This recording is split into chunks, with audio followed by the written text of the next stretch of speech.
Imagine vivre avec une gêne constante dans le corps.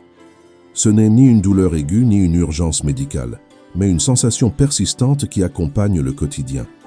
Une fatigue qui ne disparaît pas après le sommeil, une raideur accumulée dans les épaules, une pression intérieure difficile à expliquer. Face à cela, la réaction la plus courante consiste à vouloir corriger le problème immédiatement, comme si le corps était un mécanisme défectueux nécessitant des ajustements rapides. Apparaissent alors des solutions forcées: médicaments, routines strictes, autodiscipline, contrôle permanent. On agit comme si le corps était une machine en panne, en oubliant qu'il s'agit d'un organisme vivant qui exprime ce qu'il n'a pas pu dire autrement. Pourtant, dans la vision traditionnelle japonaise, une autre question transforme complètement la perspective. Il ne s'agit pas d'éliminer la douleur, mais de comprendre ce que le corps a porté trop longtemps. Selon cette philosophie, l'inconfort n'apparaît pas soudainement. Il se forme lentement. Le corps se raidit lorsqu'on ne lui permet pas de s'arrêter, il s'enflamme lorsqu'il ne peut pas relâcher les tensions et finit par faire mal lorsqu'il a été ignoré trop longtemps.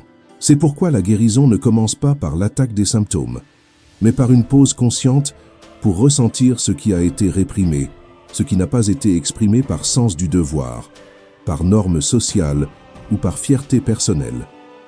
Le corps ne tombe pas malade par rébellion, mais par fidélité.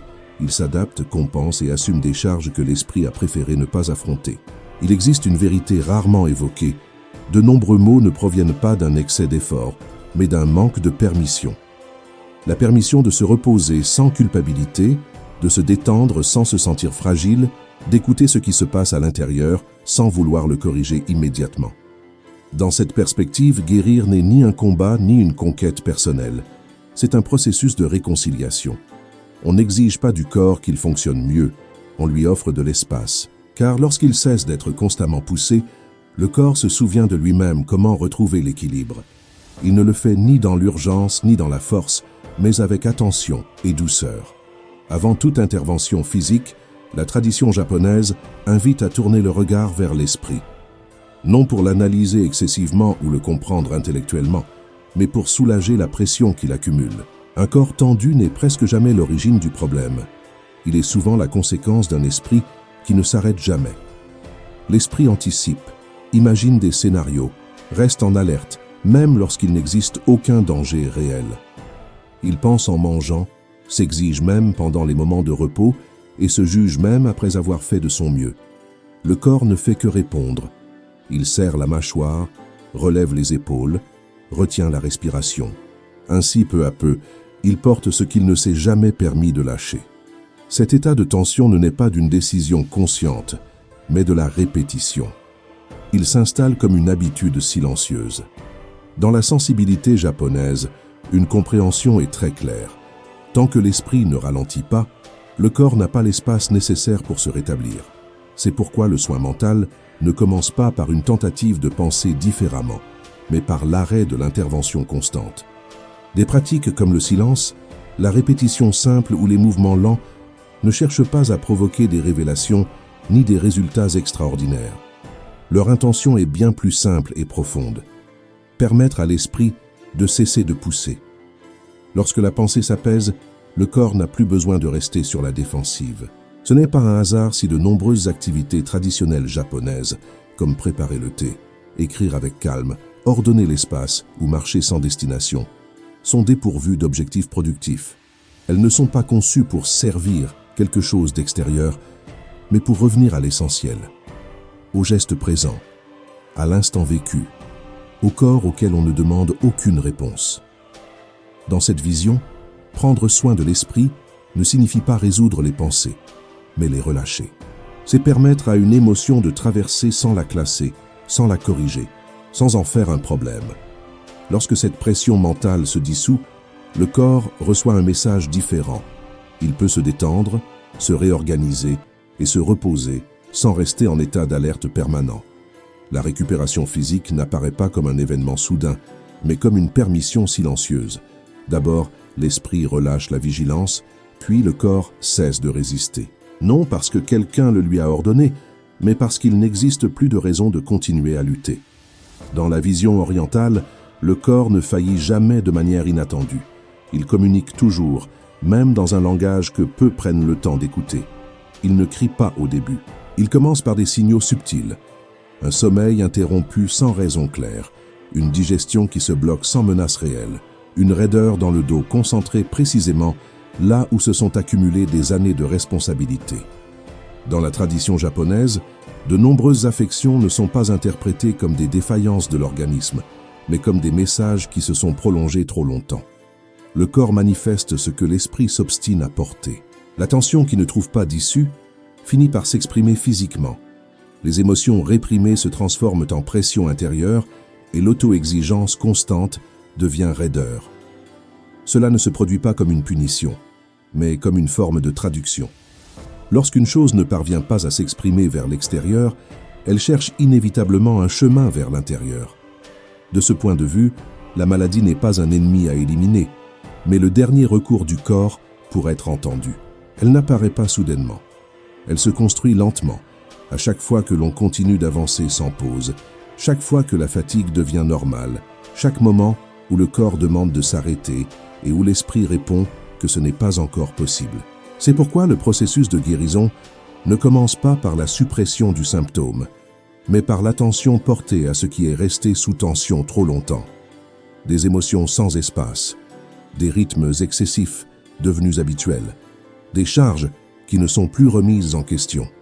Au Japon, on ne se demande pas seulement où la douleur se manifeste, mais aussi ce qui a été porté à cet endroit. Le corps ne tombe pas malade par fragilité, mais par adaptation. Il s'ajuste aux exigences, supporte ce qu'il peut et continue jusqu'à ce que cela ne soit plus possible. Lorsque la maladie apparaît, elle ne marque pas le début du conflit, mais la fin d'une conversation ignorée pendant des années. Guérir n'implique donc pas de faire taire à nouveau le corps, mais de lui permettre d'achever son expression, non pas dans la peur ou l'urgence, mais dans le respect. Pourtant, la réponse la plus fréquente est souvent l'inverse. Corriger rapidement, reprendre la routine, faire taire le signal et continuer à fonctionner comme si rien ne s'était passé. La tradition japonaise propose une autre compréhension. Se rétablir ne signifie pas revenir à la normalité d'avant, mais transformer la relation avec ce qui fait mal. Un corps en souffrance n'a pas besoin de plus de pression, mais de conditions différentes. C'est pourquoi de nombreuses pratiques de guérison ne cherchent pas une solution immédiate, mais à modifier l'environnement intérieur dans lequel le déséquilibre s'est développé. Moins de bruit mental, moins d'urgence, moins d'exigences constantes. Un organisme soumis au même rythme qui l'a mené à l'épuisement ne peut pas se réorganiser. Une idée essentielle apparaît alors: le corps ne se répare pas dans des états de lutte, mais dans des états de sécurité. Lorsque l'esprit cesse de surveiller en permanence et que le système nerveux réduit son niveau d'alerte, le corps reçoit un message différent. Il n'a plus besoin de se défendre ni de rester rigide. Il peut diriger son énergie vers la récupération. C'est pourquoi le repos, le silence et la répétition simple ne sont pas des pauses inutiles. Ce sont des conditions biologiques nécessaires pour que le corps puisse se rétablir. Dans la culture japonaise, s'arrêter n'est pas renoncer. C'est une forme profonde d'intelligence corporelle. On n'exige pas du corps qu'il aille mieux. On retire le poids qui l'écrasait. Dans ce nouvel espace, sans ordre ni correction permanente, le corps fait ce qu'il a toujours su faire, chercher l'équilibre. Non pas comme un miracle ou une promesse, mais comme la conséquence naturelle du fait de ne plus le forcer. La philosophie japonaise observe quelque chose que de nombreuses cultures occidentales tendent à négliger. Le corps ne guérit pas dans l'isolement, il guérit dans la relation. Relation avec l'environnement, avec le rythme quotidien, avec la manière de vivre chaque geste. C'est pourquoi prendre soin du corps ne se sépare pas de la façon de marcher, de manger, d'organiser l'espace ou d'habiter la vie quotidienne. Il ne s'agit pas d'une thérapie ponctuelle, mais d'une manière de vivre. Un corps constamment exposé au bruit, à la surstimulation et à des horaires qui ignorent les cycles naturels, finit par vivre dans un état continu de résistance. Et lorsque l'organisme reste en défense permanente, il ne dispose pas de l'énergie nécessaire pour se réparer. Une compréhension profonde émerge ici. Le corps n'a pas besoin d'être contrôlé, il a besoin de rythme. Un rythme pour s'activer, un rythme pour bouger et un rythme pour s'arrêter. Lorsque ce rythme se perd et que tout devient urgence, le corps se désoriente. Pour cette raison, de nombreuses traditions japonaises mettent l'accent sur le petit, le répétitif et le simple. Non pas par mysticisme, mais parce que cela apporte de la stabilité.